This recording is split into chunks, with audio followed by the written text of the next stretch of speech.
My name is Malia Hess, and today I will be reading an alternative reading to The Soul's Gone Home. And we're going to start off where they left off. Mother says, "Tomorrow, Ronnie, I'll buy you some flowers. If I can pick up $1 tonight. You was a hell of a no-good son, I swear." As she walked out the door into the blizzard snowstorm, she heads to a familiar place, the bar, an old scene from her glory days. She walks in, sits down at the bar, and orders a glass of gin. As she receives a drink, an older gentleman approached. He begins to speak. "Mind if I buy that?" Mother thought, "Just what I needed," and then begins to say, "Well, if you don't mind, thank you." "Charles, how you doing tonight?" Mother begins to think about her night. She thought of Ronnie and began to feel sick. She pulls herself together so she could respond. "I'm fine. How is you?" "I'm great now that I've seen you here. You remember me, don't you?" Now, Mom knew Charles from back in her days at the club. He was a troublesome boy that always was up to no good, but he was always a good friend. Mother looks a little harder and says, "Charles, there ain't no way that is you. Where you been?" Charles says, "I had to go off on my own for a bit, but I've been just fine." They begin to talk.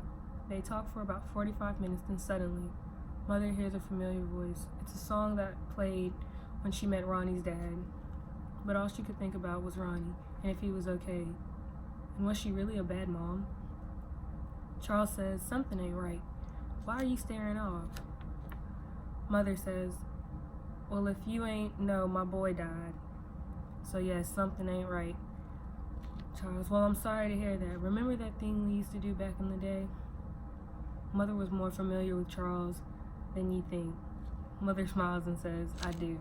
Charles grabs Mother's hand and tugs her towards the door. They begin to walk out the door and into the snow. They walk 5 blocks into the front of the abandoned warehouse. Charles leaves Mother outside and goes inside. Charles begins to knock on the door. A deep voice creaks from behind the door. "What you want?" Charles, 2 pipes. Charles pays and grabs the pipes, then walks out the door. Mother is there waiting on him. As he comes out, they begin to walk into a black alley. Mother and Charles pull out the pipes and light a match and begin. Mother is passed out and suddenly awakened by a hailing snow. She wakes. Mother's thoughts, "What am I doing here? Oh Lord, I messed up. My Ronnie is dead and I'm doing this. I'ma fix it. Ronnie, I'ma fix it." Mother begins to search Charles's pockets for $1. She then finds 3 quarters, 2 dimes, and a nickel. She put it in her coat and she runs to the nearest store. She buys a flower and she begins to think about her thought earlier. It's haunting her. It's killing her. She now becomes anxious. Mother runs home, flings the door open, goes into the cabinet, grabs the pen and paper, places the note and the flower on the cot, and then sits on the side of the bed. Bang. The note read, "I fixed it. I'm coming."